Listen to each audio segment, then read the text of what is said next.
Comme je le disais d'antan, on va évoquer à présent la performance des Lions lundi dernier, qui au thème d'une piètre performance, je vais bien m'appuyer sur le mot piètre, match nul à domicile face à l'Angola, ont miraculeusement réussi à accrocher cette place qualificative pour les barrages qui leur offre un infime espoir de qualification pour la prochaine Coupe du Monde 2026.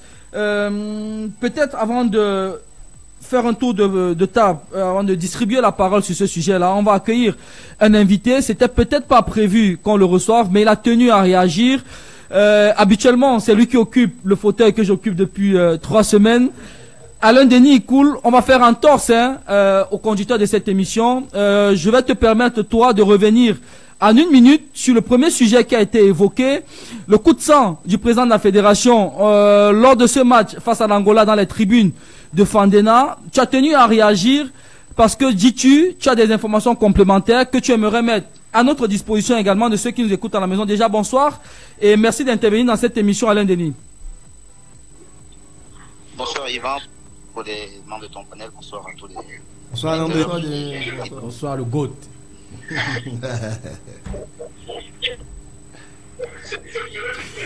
Oui, Alain,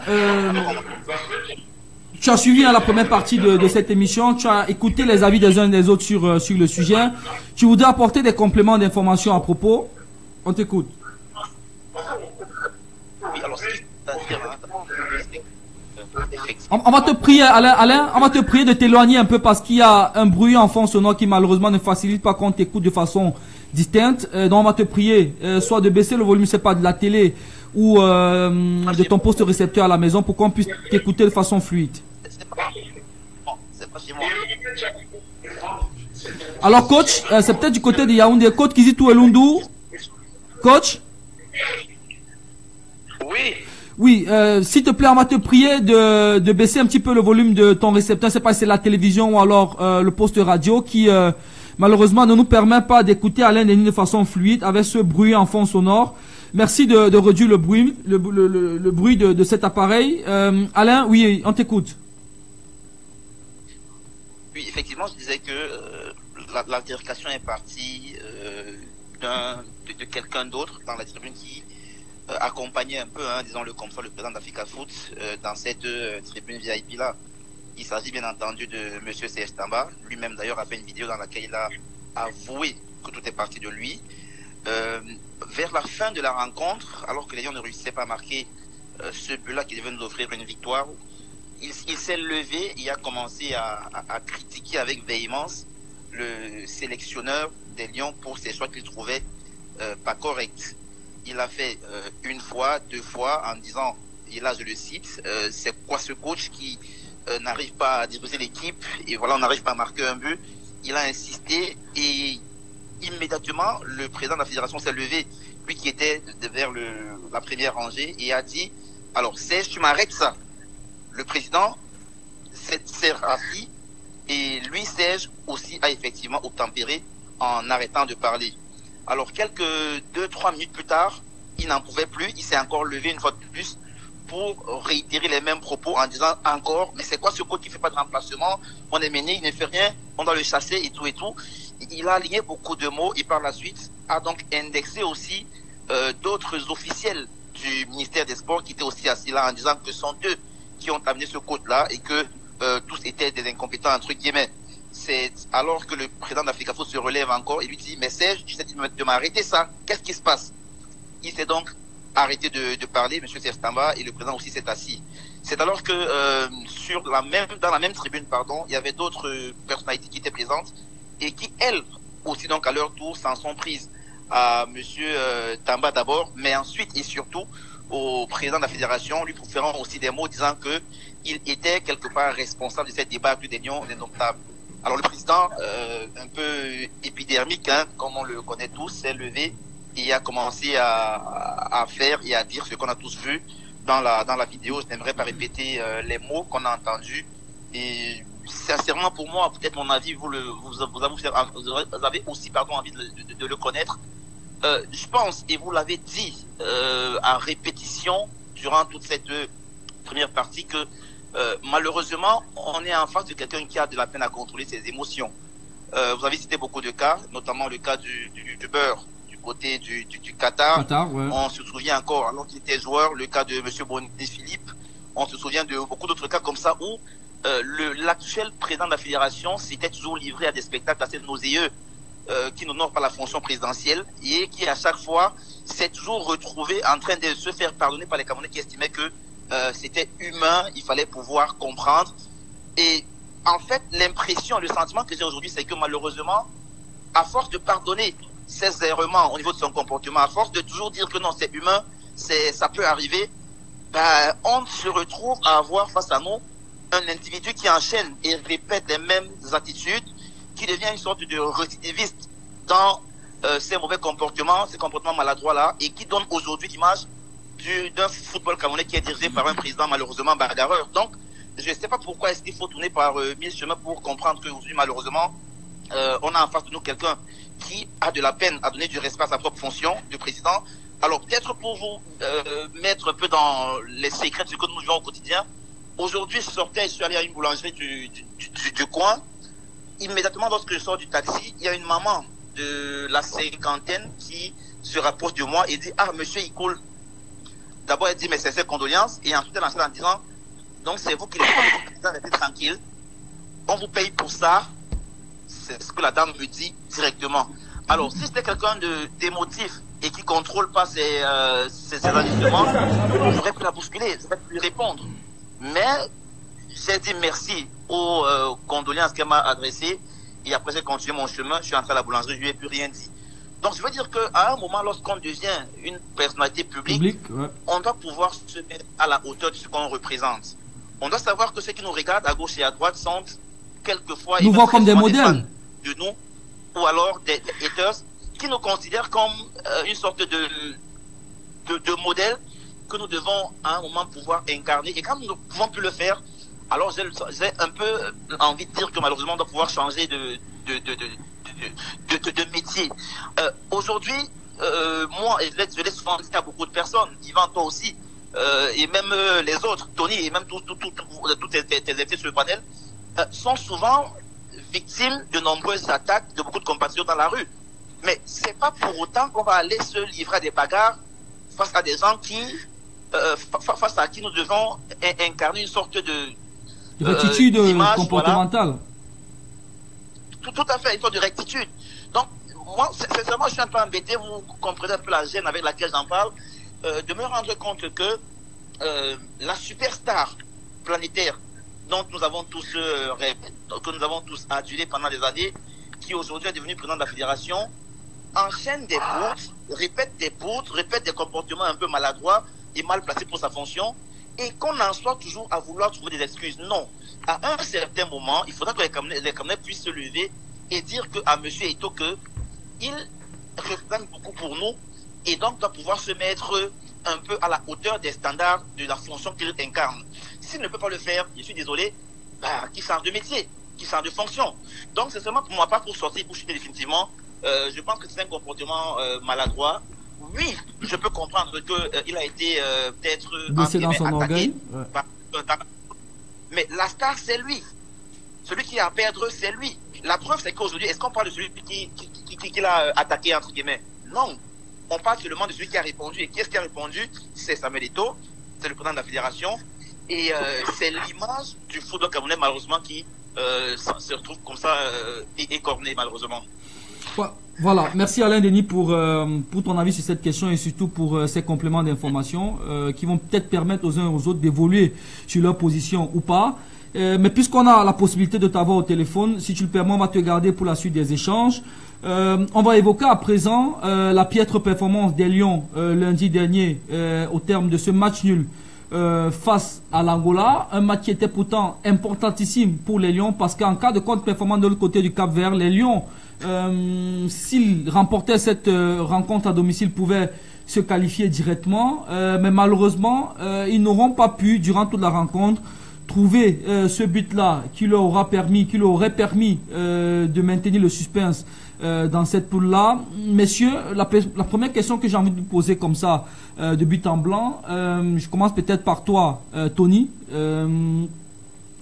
au terme de cette rencontre-là, globalement, pour toi, quel est le sentiment qui s'est dégagé? Je suis déçu de la prestation des garçons. J'en attendais plus. D'ailleurs, tu te rappelles, jeudi dernier sur cette antenne. Tu jouais un peu les marabouts, entre guillemets. Non, pas ça. Il faut être optimiste. Moi, je fais pas partie de ceux qui distillent la peur, la psychose. Non, je veux amener le maximum. Tony, objectivement, ton optimisme se basait sur quoi? Mais attends un peu. Pour quelqu'un qui a l'habitude de suivre le football, on a vu des histoires. La Croatie qui est vice-championne en 2018, elle est passée par les barrages. Je ne réponds pas à ma question. Non, ton optimisme se basait sur quoi? Mon optimisme est basé sur ce qu'on a vécu la même chose ici en 2005. Donc sur la superstition. Pas sur la, c'est pas la superstition. Mais ce que tu dis qu'on a vécu en 2005 n'est pas un élément cartésien. Non, mais justement, mais si ça s'est à répéter ailleurs, ça peut aussi se répéter. Et donc c'est la superstition. Non, moi j'appelle pas ça la superstition. Tu appelles ça comment? Du maraboutage? Le football a un côté métaphysique. Tu comprends? Voilà, il repart. Non. Ces mêmes termes. Moi j'ai dit le Cameroun ira en Coupe du Monde. Ton sentiment global. Les gens ont copié, ils ont capturé. Depuis, je bouffe même la tontine. Voilà, je vais pas faire comme le président l'a fait. Je vais pas me lever et m'exciter. Non, j'assume, c'est ce que j'ai dit. Et je dis encore qu'on va aller en Coupe du Monde. Donc tu es en train de dire que le président de la fédération est une personne excitée. Bon, on va revenir. Le syncrétisme de ce que je suis en train de dire. Ce sont tes mots, Tony. Bref, on va revenir dans le débat. Oui, j'ai été déçu de la prestation des garçons parce que à un moment donné, quand tu connais leur pédigré, quand tu sais ce qu'ils font en club, on les suit tous les week-ends, je m'attendais à plus. C'est vrai qu'on aurait gagné cette rencontre 10-0, qu'on serait toujours allé au barrage parce que de l'autre côté, le Cap-Vert a gagné sa rencontre. Mais au moins, ce qui nous laisse une sensation, pas sur ça. Parce qu'à un moment donné, je dis, c'est trop facile de dire la Fédé, le MINSEP, Marc Brice. Mais tu es un joueur de foot. Tu t'appelles Brian Mbeumo. Tu es à Manchester United. Tu n'arrives pas, c'est-à-dire à faire de réelles différences sur ton côté. Tu t'appelles Zambo. Tu es perdu. Tu t'appelles Baléba. Tu perds les balles. À un moment donné, disons-nous la vérité. Ces joueurs-ci ont besoin de l'électrochoc. Et on va aller jouer les barrages du côté du Maroc. Tu as vu notre adversaire. On en parlera tout à l'heure. Justement, si eux qui sont là, eux qui sont à l'image là, n'arrivent pas à un moment donné à se retrousser les manches. Et quand tu regardes dans les grandes nations de football, je prends l'exemple de l'Italie qui est en route là pour aller jouer encore le barrage. Ça va être leur 3e barrage sur 3 Coupes du Monde d'affilée. Ils n'ont pas participé aux 2 dernières Coupes du Monde. À un moment donné, les Italiens se rendent compte que, mais, on change les entraîneurs, on dit, mais les joueurs, qu'est-ce que les joueurs font? Tu vois comment on l'a mis les Donnarumma et consorts. Qu'on mette ces joueurs en face de leurs responsabilités, qu'ils arrêtent de se cacher derrière les conflits pour dire, ah, même si on perd, tel va bagarrer avec l'autre, on va pas nous regarder. Pour moi, les responsables, à un moment donné, ce sont aussi ces joueurs-là. Parce que ce sont eux qui sont sur le terrain. Dave? C'est un sentiment de déception, je vais paraphraser Tony, mais le sentiment de déception prolongé. Parce que si vous regardez les 3 dernières prestations, les 3 dernières sorties de Lyon... On en parlait ici jeudi dernier. Justement, jeudi, et je disais, le match contre l'île Maurice, surtout la première mi-temps, est à l'image du match contre le Cap-Vert. Et j'ai le sentiment qu'il y a un spleen qui s'est installé dans la tanière depuis la défaite contre l'île Maurice qui, à mon sens, contre le Cap-Vert, qui, à mon sens, a laissé plus de séquelles qu'autre chose. On a le sentiment que les joueurs n'ont pas envie. Ce qui a surtout manqué, c'est l'envie. À un moment donné, je vais dire, Tony, il a quasiment tout dit. Les joueurs, c'est eux qui vont aller en Coupe du Monde. La Coupe du Monde, c'est une compétition importante. Il y a des joueurs... Ça compte dans une carrière. Il y a des joueurs qui sont prêts à donner leur vie pour participer à une Coupe du Monde. Mais quand vous avez la possibilité de participer à une Coupe du Monde, vous avez une chance infinitésimale. Moi, j'étais parmi ceux qui disaient que avec la lucidité, on ne passerait pas. Mais si on avait une chance infinitésimale de pouvoir le faire, il fallait le montrer sur le terrain. Un match de football, c'est 90 minutes. Un match de football, c'est pas 30 minutes. Parce que quand vous regardez la première mi-temps, elle était insipide. Par contre, en seconde mi-temps, on a vu un regain. Donc, pour dire qu'un match de football, c'est 90 minutes, c'est pas 25 minutes, c'est pas 30 minutes. Et quand on a envie de gagner, ben, on fait ce on montre qu'on a envie de gagner, on sort ses tripes et on les pose sur la table, aussi simplement. Jean-Charles, peut-être pour avancer un petit peu dans le débat, Tony et Dave parlent convoquent ici la responsabilité des joueurs au-delà de tout. Et pointe ici une sorte de manque de conscience ou une absence de prise de conscience par rapport aux enjeux situationnels des joueurs sur ce match-là. Mais la question que j'ai envie de te poser comme ça, tu n'étais peut-être pas ici avec nous jeudi dernier, mais on convoquait déjà de façon claire l'implication des joueurs sur un match-là. C'est la première fois, d'ailleurs, depuis que Marc Brice est à la tête de cette équipe, qu'on ne gagne pas un match à domicile et qu'on ne marque pas de but à domicile. Est-ce qu'il ne faut pas, comme Dave l'a évoqué tout à l'heure, penser que la dynamique d'invincibilité dans laquelle s'était rangée cette équipe depuis que Marc Brice est là, qui s'est cassée avec la défaite au Cap-Vert, a peut-être déconstruit une sorte de château de sable qui avait été bâti jusque-là? Tu dirais simplement un mythe parce que vous avez bien fait de le dire, parce que on gagnait à domicile, surtout on marquait à domicile. Donc c'est les situations. Et moi malheureusement, moi j'ai une autre lecture. Bien avant le match face au Cap-Vert, j'ai senti une équipe en pleine décrépitude. C'est-à-dire j'ai senti des joueurs pas concernés, je ne sais pas pourquoi. Peut-être parce que les rassemblements sont souvent trop courts. Vous avez généralement vu, les premiers matchs ne sont pas souvent très aboutis par rapport au deuxième. Peut-être parce qu'on arrive, on n'a pas le temps de s'entraîner, mais moi, au-delà de cela, je vais parler de l'implication des joueurs. J'aime souvent prendre l'exemple sur moi-même parce que j'étais footballeur. Quand ça ne donne pas, c'est nous-mêmes qui prenons les décisions sur le stade. Sur le terrain. Ah ouais, c'est indéniable. Vous en verrez tous les entraîneurs, ils sont des prisonniers dès le 11 type. Dès qu'ils entrent, c'est terminé. Tu as beau donner toutes ces consignes, quand ça marche, ça ne marche pas. Et quand tu es sur le terrain, en première mi-temps, un joueur comme Maestro, vous l'avez vu, Moussa 8, qui se permet de faire des râteaux à Zamboanguissa, qui ça fait déjà 3 fois. Il fait 50 passes vers l'arrière, une passe vers l'arrière. Ah ouais. Et en deuxième mi-temps, parce qu'il sait que les Camerounais sont en train de le regarder, il décide de mettre le bleu de chauffe. C'est le même joueur que tu as vu en première? Non. À un moment, ça me gêne, l'entraîneur. Ce que j'aime pas parler des entraîneurs, c'est des prisonniers. Même si de temps en temps on passe sur la responsabilité. Tout le monde, les échelles de responsabilité, elles sont établies. C'est à tout. C'est-à-dire, on parle d'audit souvent, quoi. On parle dans les entreprises d'audit, pourquoi? Quand on n'atteint pas les objectifs, on questionne tout. Qu'est-ce qui n'a pas marché, du plus petit au plus bas? Mais moi, je pense que la plus grande responsabilité revient aux joueurs. Parce qu'à un moment, on a dit, c'est l'administration.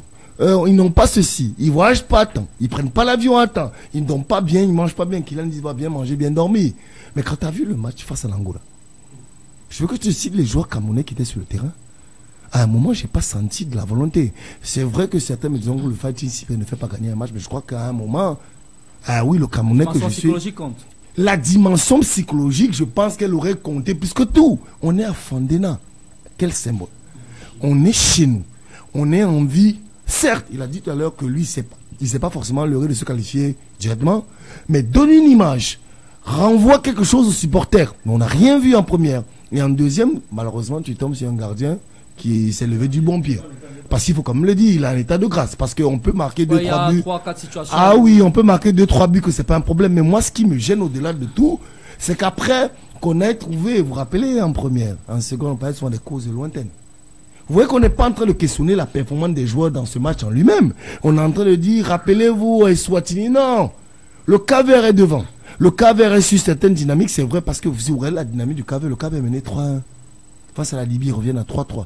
L'effet psychologique, c'est que les mecs à domicile, même si tu arrives à les tenir pendant un moment, ben écoute, on a beau jouer avec le stade, il n'y a pas de supporters, mais c'est le Cap-Vert qui est devant. Donc le boomerang psychologique, ça va revenir à un moment. Donc le Cameroun, que j'aime, que le Camerounais que je suis, j'ai trouvé les joueurs frileux, brimbalants. J'ai trouvé une équipe qui ressemble même plus aux Lesotho. Parce que tu peux pas me dire que dans un duel, les meilleurs joueurs, on nous dit souvent on a vu Mbomo esquiver des duels. Non, mais Brian, et c'est ce que je dis, peut-être on va parler tout à l'heure des autres responsabilités, quand un joueur comme Memo, tu l'exposes.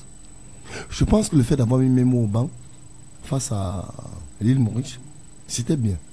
Memo, il n'est pas. Mbomo n'a pas encore digéré son contrat. Peut-être les gens ne le voient pas. Mbomo est encore dans l'instant d'après. Mbomo, c'est 75 millions d'euros. Fermons les yeux, rouvrons-les. Personne n'aurait imaginé il y a 3 ans que ce dernier soit à la tête de gondole de Manchester United. Il faut digérer tout ça. Vous dire Carlos Baleba. C'est quel âge Carlos? C'est 22 ans, c'est 20 ans. 22 ans. Et on lui donne les clés de quel milieu de terrain? Au Cameroun. C'est-à-dire, il veut surfaire. Je peux le comprendre. Parce qu'il a peut-être les qualités physiques, les qualités techniques, mais à côté, on dit, ben, on t'expose. Parce que j'ai eu l'impression à un moment qu'on disait, tu veux montrer comment dire que c'est toi le combi-voué, passez-moi l'expression, fais ce que tu veux. Et il y a beaucoup de joueurs dans ce sens. Donc c'est pour te dire qu'à un moment, il faut se remettre la tête à l'endroit parce qu'il faut se rappeler que les qualifications en Afrique, n'ont jamais été faciles. Les matchs à l'extérieur, oui, les matchs à l'extérieur, que ce soit Eswatini, que ce soit les autos, on a vu la Côte d'Ivoire avoir des difficultés dans des pays qu'on ne soutenait pas. Donc, quand tu es un joueur qui joue à Naples, et que ça fait, tu es 2 fois champion d'Italie, 3 fois homme du match depuis le début de la depuis saison. Le début de la saison, mais écoute, t'as pas besoin que Fabrice ou je sais pas Moununga te passe ses consignes. T'as pas besoin. Tu prends le match à ton compte. C'est pas à Vom, c'est pas à Carlos Baleba de faire la différence. On est d'accord. On t'a dit, t'as pas beau être, on a vu John Obi Mikel, je sortirais par là en 2013, qui est pas meneur de jeu à Chelsea. Mais quand, Oba, je crois que c'est Oba le meilleur joueur de la CAN 2013. C'est lui qui l'a disposé dans un stade. On a vu Yaya Touré la CAN 2015. Il savait qu'il y avait autour de lui des Gervais, j'avais Yaouka aussi qui était, voilà, qui était en toute expansion. On les dirige. Donc tu peux pas avoir des joueurs. C'est pour ça que nous, Tolo, on a beau ne pas l'aimer. Il a beau ne pas être un poète, il a beau ressembler. Je vais lancer une pique à mon ami Ndjomo, un ancien coéquipier qui est défenseur de Colombe, c'est pas un poète. On ne paie pas le ticket pour aller voir le joueur. Mais le mec, quand toi tu l'as derrière, quand toi ce mec, il te dit il va mourir pour moi. Et on a eu l'impression quand même on n'avait pas des joueurs qui étaient capables de mourir pour le vert rouge. Alors Alain Denis, je me tourne vers toi. Les autres sont quasiment unanimes là-dessus. La responsabilité des joueurs, elle est clairement pointée du doigt. Jean-Charles, un peu comme les autres aussi, a appuyé sur cette cassure psychologique qui pour lui a eu des signes avant-coureurs qui ont commencé à pointer le nez. Pour toi, qu'est-ce qui justifie que cette équipe si forte mentalement depuis que Marc Brice a pris les commandes de cette équipe-là soit en train de se liquéfier tel qu'on est en train de l'observer depuis quelques matchs? Déjà, je fais mien les propos des uns et des autres sur la question. Mais après, il faut ajouter le fait que un match de football se joue aussi au niveau de la motivation des différents acteurs, notamment des joueurs. Lorsque vous êtes dans une situation dans laquelle vous venez de vous faire battre du côté de Praia au Cap-Vert par une équipe du Cap-Vert qui est à domicile et que vous avez de façon assez considérable hypothéqué vos chances de qualification pour la compétition, vous ne pouvez plus jouer dans le même état d'esprit qu'une équipe qui a encore toutes ses chances entre ses mains. Moi, j'ai bien voulu comprendre l'optimisme de notre ami Tony, qui, après ce match-là, dire que pour lui, les Lions vont se qualifier. Qui a fait un peu de divination, il faut le dire. Dans l'esprit de beaucoup de ces joueurs-là eux-mêmes, c'était déjà dit que c'est lui, parce que... est-ce qu'on m'entend? Oui, vas-y, Alain Denis, on t'entend. Voilà, eux-mêmes, dans leur tête, direct pour cette compétition-là.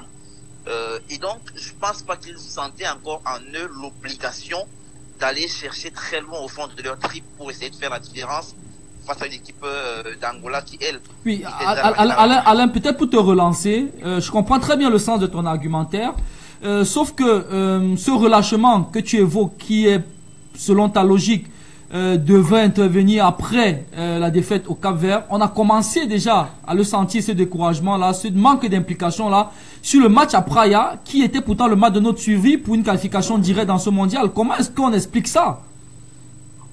Non, mais je pense ce qu'il faut déjà savoir, c'est que en termes de qualité d'opposition, le Cap-Vert était nettement au-dessus des autres adversaires qu'on a affrontés.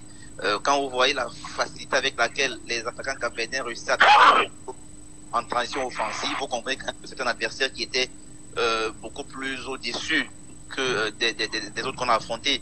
Et moi, je suis pas choqué qu'on perde un match contre le Cap-Vert à Praia. Non, cela peut relever de l'ordre de la normalité, en fait. Que le Cameroun aille perdre un match à Praia contre le Cap-Vert, c'est pas une nouveauté. On en a déjà perdu d'autres de ce côté-là. Pour moi, on peut même à l'extrême être dominé par le Cap-Vert du côté de Praia, que pour moi c'est pas quelque chose de très surprenant. Ça peut arriver, mais j'insiste encore à dire que quand on voit cette équipe là entre Praia et le match de Yaoundé contre l'Angola, moi je pense que au niveau de l'état d'esprit, il y a quelque chose qui s'est davantage passé.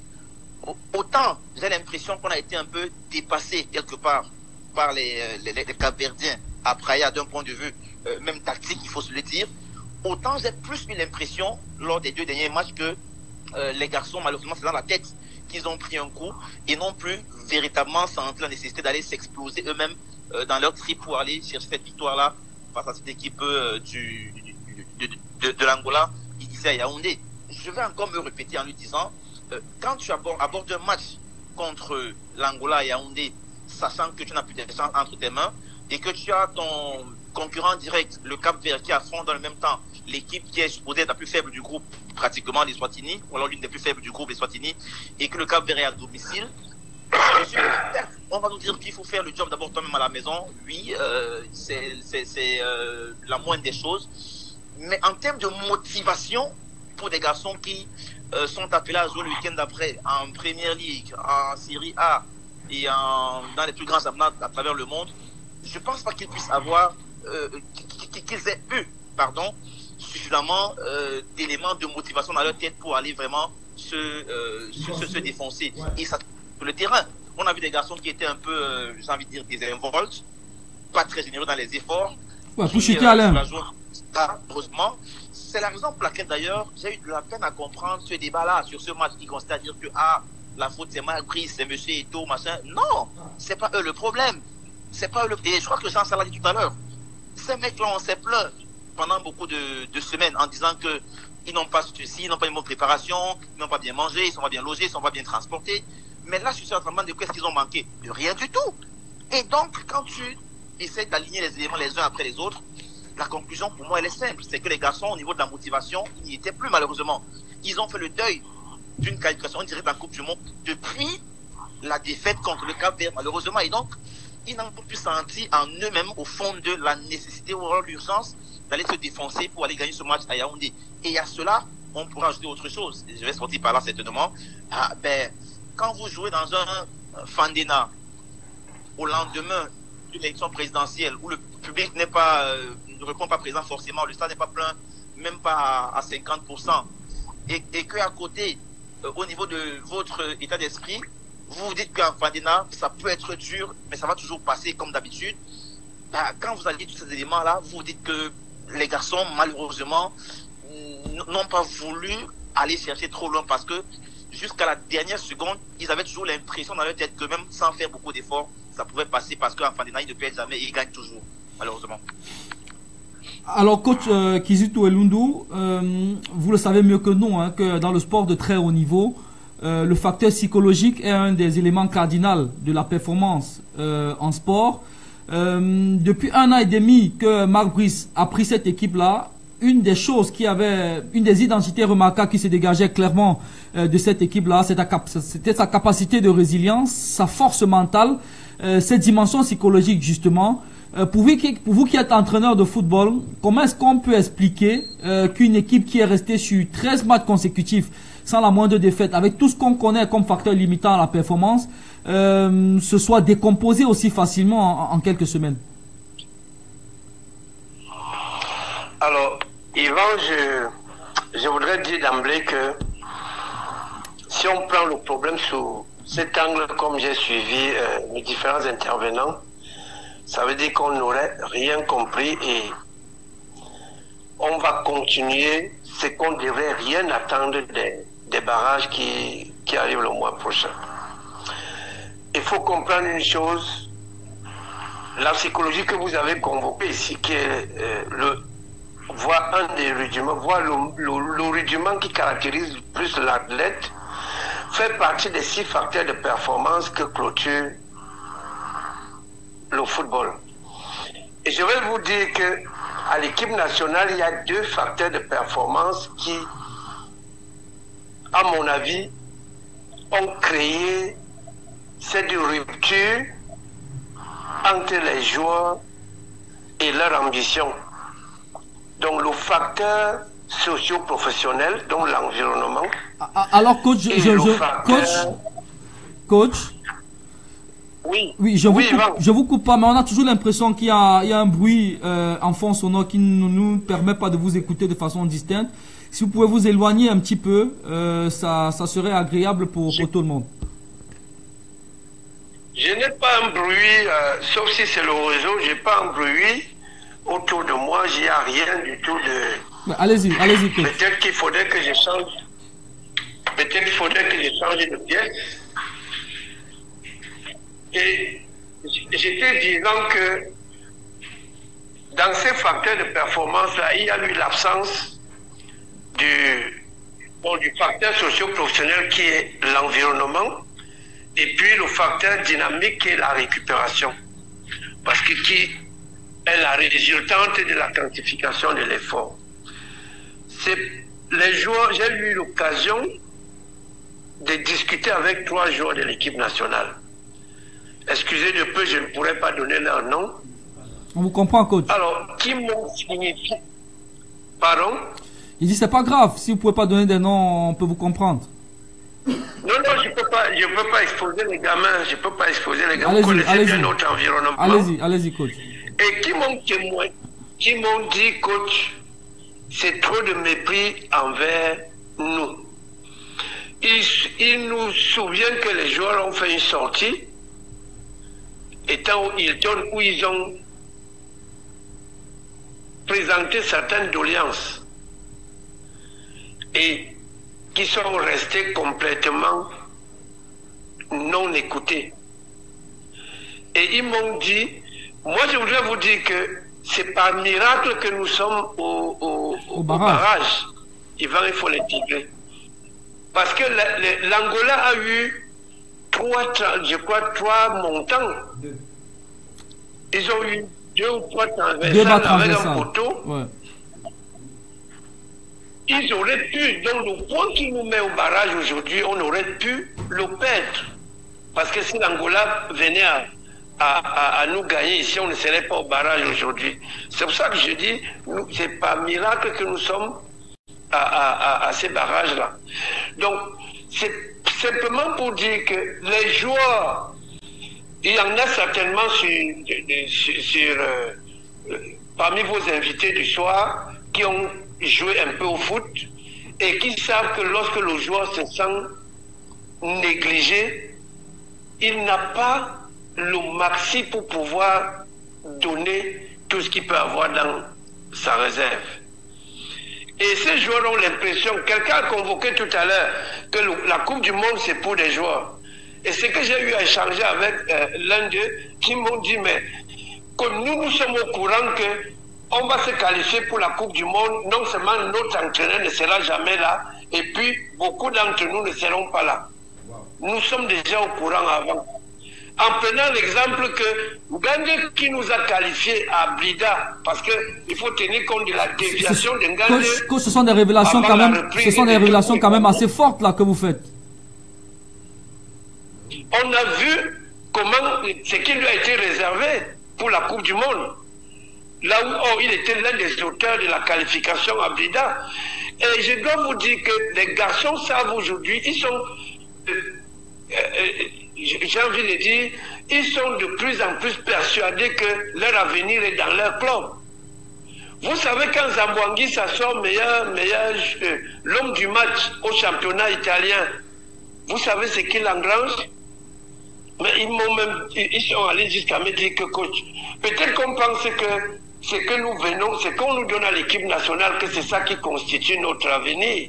Si je viens perdre mon pied à l'équipe nationale, comment en club je ne pourrais plus jouer? Qui viendra nourrir ma famille? Nous faisons assez de sacrifices parce que les garçons voyagent. Est-ce que vous savez que, d'ailleurs vous le savez parce que vous êtes dans le milieu du sport, le voyage fait partie de la charge. Exactement. Quand vous faites 8 heures de vol, vous arrivez et vous avez demandé à votre fédération de vous permettre de venir avec votre kiné, et votre médecin pour votre récupération rapide. Parce que vous savez que on vous ferme les portes, on ne permet à personne de venir avec quiconque. Et au sein de l'équipe nationale, vous avez à peine 2 kinés qui doivent s'occuper d'autant de joueurs que nous connaissons. Alors, posons-nous les bonnes questions. Comment on fait? Comment on fait pour convaincre le joueur d'aller mettre son pied? Que si jamais il a une fracture, et qu'il soit rassuré que son pays va le remettre en forme et qu'il puisse ne pas perdre dans ses performances en club. Lorsque nous savons que quand vous perdez une place en club, pour y revenir, c'est un Everest à escalader. Lucien Metamo, l'ancien footballeur, l'ancien international du Cameroun, souvenons-nous, il était titulaire à Manchester City, je crois en 2000 ou en 2002, titulaire à l'axe central de Manchester City. Quand il a dit qu'il venait à la CAN, son coach lui a dit, à toi de choisir. Tu es titulaire, je compte sur toi. Si tu y vas, moi je compte sur quelqu'un d'autre. Et tant pis pour toi si jamais il confirme derrière vous. Et nous savons bien comment les places sont convoitées au haut niveau chez les professionnels. Quand quelqu'un a une moindre faille, et puis on se retrouve à... Vous regardez, on voit seulement que Marc Brice est venu remplacer des gens tard. Est-ce que vous savez qu'il y a des joueurs, quand Marc Brice consultait, les gars disaient que non, laisse-les d'abord continuer, ça va aller. Il y a des cadres qui ne voulaient même pas jouer. Et ça s'est passé avant même le Cap Vert, que l'équipe était déjà divisée. Cette équipe est divisée parce que les avis sont divergents. Il y a des gens qui ont compris que ils sont obligés, c'est Mununga qui travaille les stratégies avec l'équipe. Allez voir les entraînements des Lions Indomptables. Ça, je peux le confirmer, coach. C'est lui qui a le feeling.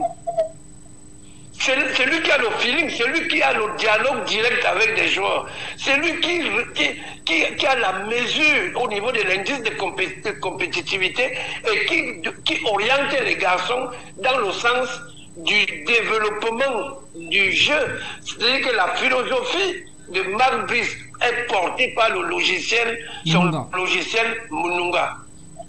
Et donc, quand vous enlevez un gars, c'est comme si vous enlevez Guy Stéphane à Didier Deschamps. Je vous assure que ça ne sera plus le même. Ou alors Yves Couleux à Paul Oguen, ça ne sera plus la même chose. Vous avez vu comment Baumel a travaillé avec son adjoint, en fait, son bonhomme était derrière lui à tout moment. Les staffs ont évolué, Yvan. Aujourd'hui, il y a même, vous voyez bien qu'il y a même les analystes vidéo qui sont sur le banc avec la tablette, qui eux suivent le match uniquement à l'écran. Tout ça concourt à la performance.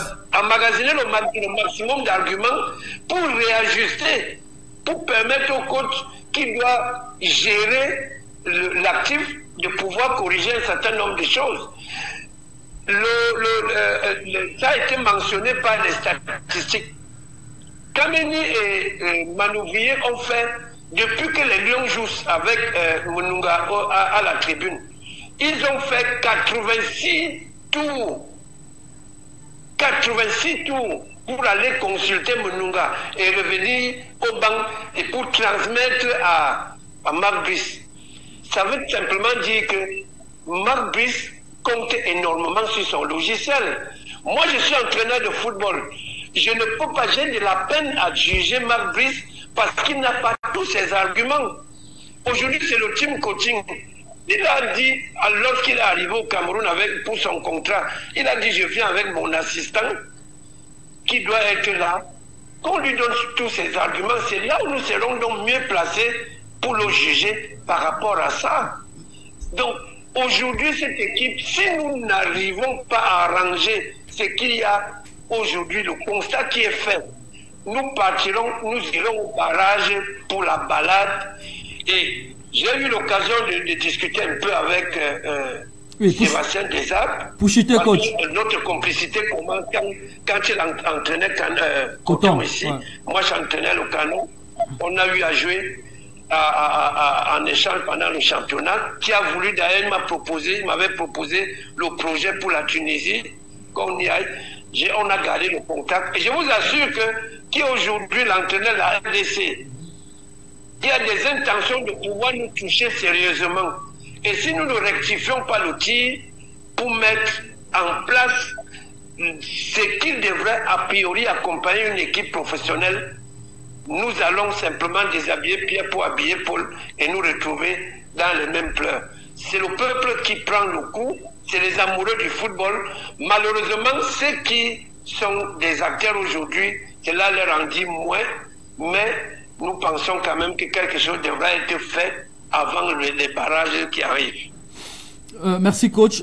Alain, j'ai envie de retourner vers toi après le déroulé de Kizito Elundu qui a quand même fait un paquet de déclarations, toutes fortes autant les unes que les autres. Et il me vient une question à l'esprit parce que le coach a convoqué ici le facteur psychologique lié à une sorte d'abandon des joueurs qui ne se sentent pas respectés d'après les confidences qu'il tient de certains joueurs, respectés de la part de certaines fédérations.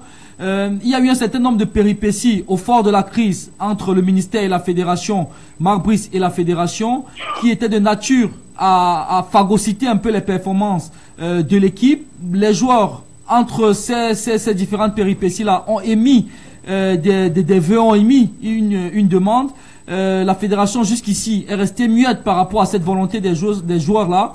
Or, on sait que dans une administration normale, dans un fonctionnement normal, toutes les parties qui travaillent autour de l'équipe nationale doivent travailler dans le sens de concourir à la performance des joueurs parce que ce sont eux qui sont au bout de la chaîne de performance et tout le travail qui est fait en amont est fait pour que les joueurs soient dans les meilleures conditions pour pouvoir justement capitaliser le travail des uns et des autres.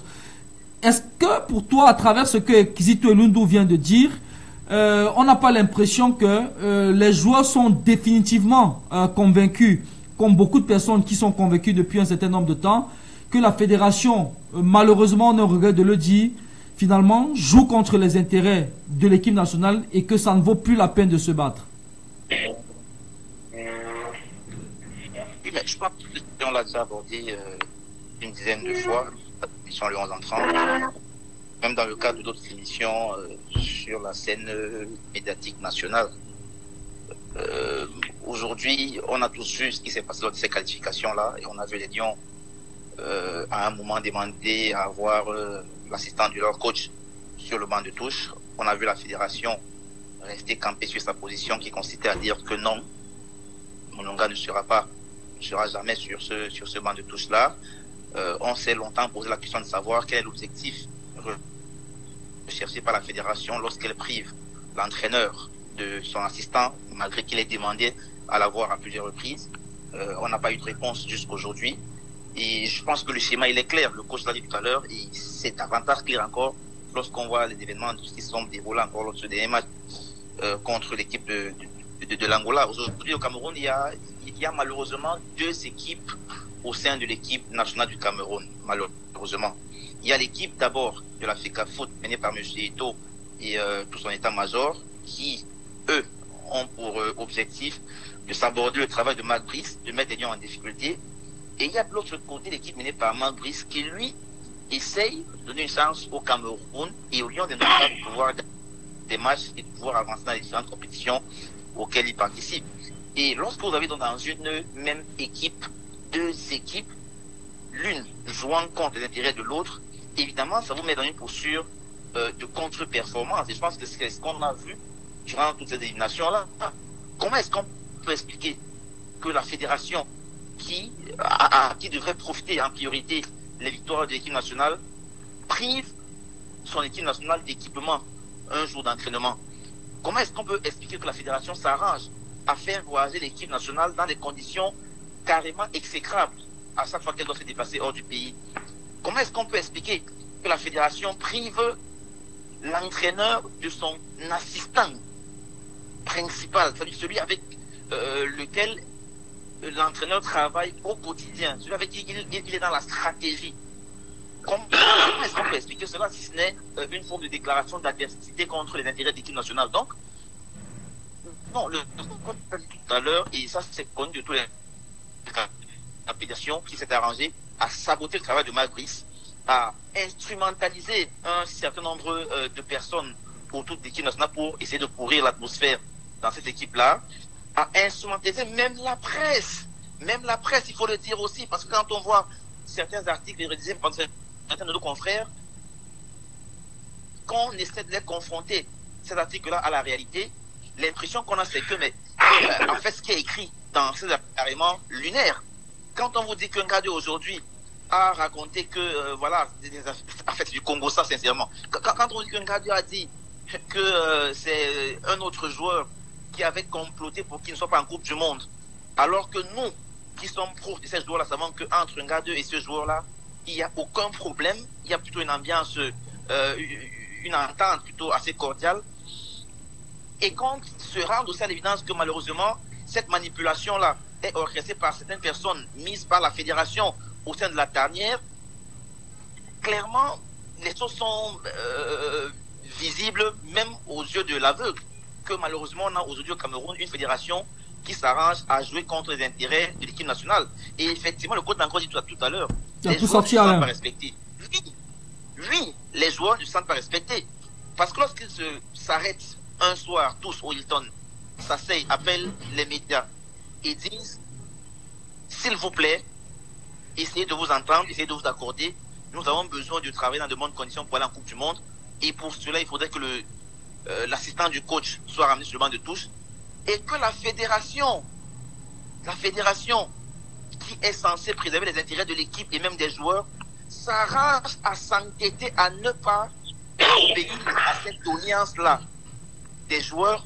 On comprend clairement qu'il y a quelque chose qui ne va pas au niveau de ces dirigeants de notre football. Donc, sincèrement, je n'ai pas voulu aborder cet aspect-là parce que j'estime que nous avons pendant des années, pendant beaucoup de mois, parlé de cela. On a clairement établi, avec des arguments à l'appui, qu'à la fédération, on joue contre les intérêts de l'équipe nationale. Qu'aujourd'hui, moi, j'ai préféré rester sur ce que j'ai vu sur le terrain. Mais vraiment, j'ai toujours été mal à l'aise à en parler. Et le coach nous ramène encore sur ces débats-là. Moi, ça me fait mal, ça me choque en fait de voir encore cela aujourd'hui. Donc, pour sortir définitivement, malheureusement, il y a eu beaucoup de victoires qui se sont enchaînées dans cette équipe-là avec Marc Brice. C'était peut-être l'arbre qui cachait la forêt, ces victoires-là.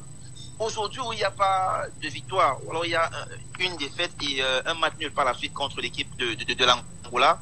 On commence encore à ressortir tout cela, mais c'est légitime. Mais sincèrement, pour moi, ça sonne comme du déjà-vu. Et ça me met mal à l'aise de commencer encore à parler aujourd'hui parce que c'est choquant de savoir qu'on puisse avoir à la tête de notre fédération une icône de l'envergure de M. Eto'o et que c'est sous son magistère qu'on entend que les joueurs de l'équipe du Cameroun ne participeront peut-être pas à une Coupe du Monde dans laquelle participeront 48 équipes à travers le monde entier et que c'est sous son magistère qu'on entend des choses comme quoi l'équipe nationale n'a pas pu s'entraîner parce qu'il n'y a pas de matériel et que c'est sous son magistère qu'on entend des choses comme quoi le bus de l'équipe nationale, le vieux bus qui a peut-être 15-20 ans, a été confisqué par la fédération qui n'a pas mis à la disposition de l'équipe un bus pour aller s'entraîner et que ce soit sous son magistère qu'on entende des choses comme quoi le coach et les joueurs ont revendiqué un assistant du sélectionneur et que la fédération dirigée par M. Eto'o ait refusé de se plier à cette volonté des joueurs-là. Donc moi c'est triste, c'est des choses qui font honte. Nous avec beaucoup de conflits et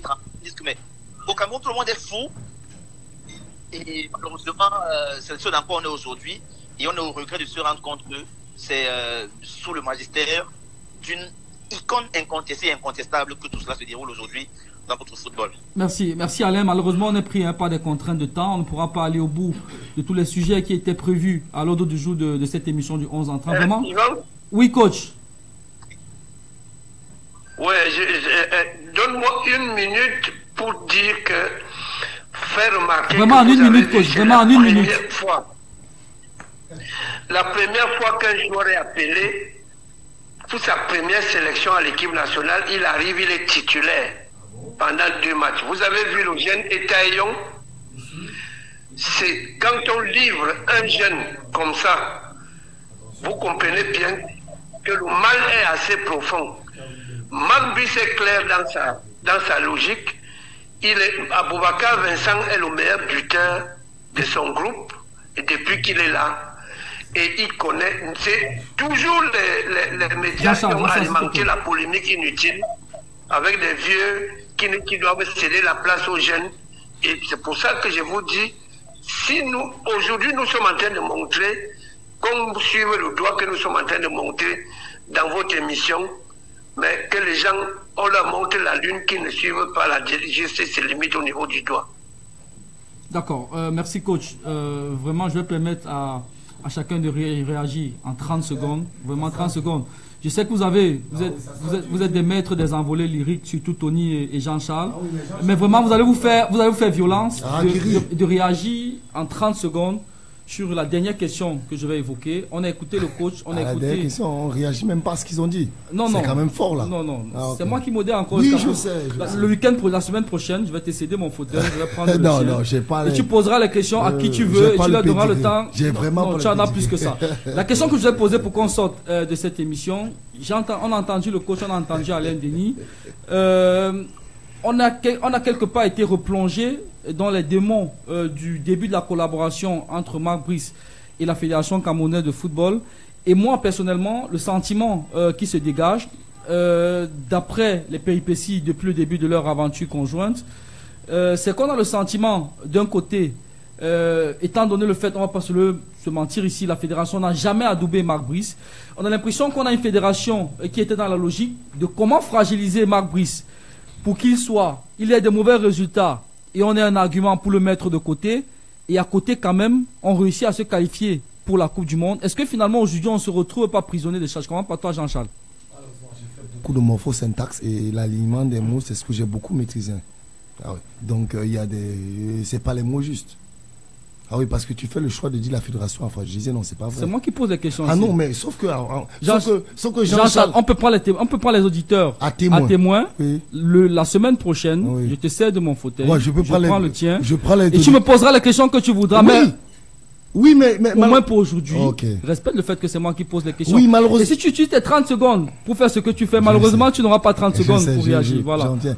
Ah ouais, je vais utiliser mes 30 secondes pour pas répondre. Pour pas répondre à la question, pour rappeler juste au coach qu'attention. Des fois, je peux comprendre que le coach, des fois, il oublie certaines choses. Carlos, il est arrivé, était titulaire direct. L'Afrique oui, vient de passer, on a eu un attaquant sorti du championnat camerounais qui était titulaire direct. Ça arrive qu'on oublie. D'accord, Dave. Malheureusement, l'oubli est la ruse du diable. Dave, Voilà. en 30 secondes. Est-ce qu'aujourd'hui on n'est pas prisonnier justement de cette volonté de la fédération de fragiliser Marc Brice pour avoir un élément pour le mettre de côté et en même temps se qualifier pour la Coupe du Monde? Est-ce que c'est pas ça qui nous rattrape aujourd'hui? Est-ce que c'est ça qui nous rattrape aujourd'hui? Je dirais non. Je pense que c'est une guerre des égaux.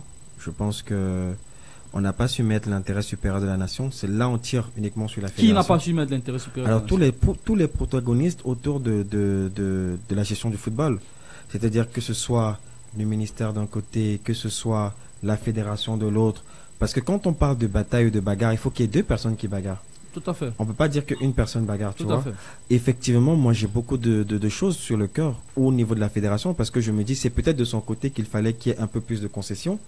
Malheureusement, ça n'a pas été le cas, mais je dis l'échec, parce qu'il faut dire les choses, l'échec, si on considère le barrage comme étant un échec, c'est justement la résultante d'une guerre d'ego entre tous les protagonistes autour du football camerounais et de la tanière. Tony. Non, mais il ne faut pas qu'on se mente. On est dans une situation de, je vais dire, guerre entre guillemets, où les belligérants, voilà, tous les coups sont permis. Parce que du côté du MINSEP aussi, il y a des choses qu'on peut reprocher au MINSEP que j'ai déjà eu à décrier dans la gestion de tout ce qui se passe autour de cette équipe nationale. Du côté de la Fédé aussi, comme dit, on peut faire des concessions, mais en même temps, tu ne peux pas obliger quelqu'un qui se sent bafoué par certaines choses de faire des concessions. Du côté de Marc Brice aussi, parce qu'on dit toujours Marc Brice a fait ci, a fait ça. On oublie souvent de dire que lui-même aussi il est victime.